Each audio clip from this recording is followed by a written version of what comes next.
জঙ্গলের রাজা সিংহ, তার সবচেয়ে বিশ্বস্ত ও প্রিয় বন্ধু হাতি, যাকে নিয়ে সে রাজ্য ঘুরে বেড়ায়। একদিন সেই প্রিয় হাতিটি মারা যায়। রাজা খুব কষ্ট পায় এবং মনে মনে ভেঙে পড়ে। রাজা দুঃখ পেয়ে ভাল্লুক, মহিষ ও গাধাকে আদেশ দেয় হাতিটাকে মাঠে রেখে আসার জন্য। তারা তাকে রশি দিয়ে টেনে মাঠে রেখে আসে। একটি ক্ষুধার্ত শিয়াল সেই রাস্তা দিয়ে যাচ্ছিল। সে এই মরা হাতিটিকে দেখতে পায়। সে এতটাই ক্ষুধার্ত ছিল যার কারণে সে এই মরা হাতিটিকে দেখতে পেয়ে আনন্দে নাচতে থাকে। শিয়াল হাতির পেটে একটা ছিদ্র করে এবং সেই ছিদ্র দিয়ে খেতে খেতে হাতির পেটের ভিতর ঢুকে যায়। 2 দিন কেটে যায়। শিয়াল এখনও হাতির পেটে খেয়েই চলেছে। এভাবে আরও কয়েকদিন কেটে যায়। শিয়াল খেতে খেতে অনেক মোটা হয়ে যায়। অন্যদিকে রোদে হাতির বাহিরের চামড়া শুকিয়ে পেটের ছিদ্র ছোট হয়ে যায়। শিয়াল এখন হাতির পেট থেকে বের হতে পারছে না।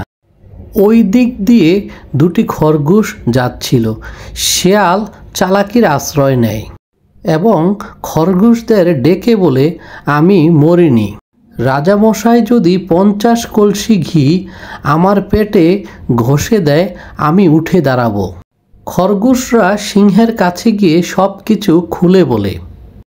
রাজা খুশি হয়ে বলে, 50 কলসি কেন, 50,000 কলসি ঘি ঢালবো যদি হাতি বাঁচে। রাজা সিংহ তার সকল প্রজাদেরকে ডেকে ঘি নিয়ে যাওয়ার জন্য আদেশ দেয়। কাক, বক, সারস পাখি ঘিয়ের পাত্র নিয়ে মাঠের দিকে উড়ে যায়। সকল প্রাণীরা মিলে ঘিয়ের পাত্র নিয়ে মরা হাতির কাছে গিয়ে হাজির হয়। এদিকে অন্যান্য সকল প্রাণী যেমন শিয়াল, মহিষ, খরগোশ 7 দিন ধরে হাতির শরীরে ঘি মেখেই চলল। আস্তে আস্তে হাতির পেটের চামড়া নরম হয়। পেটের ছিদ্রও আস্তে আস্তে বড় হতে থাকে।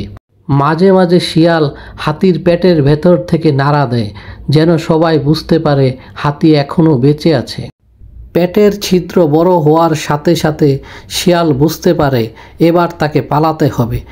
তাই সে নতুন ফন্দি আঁটে।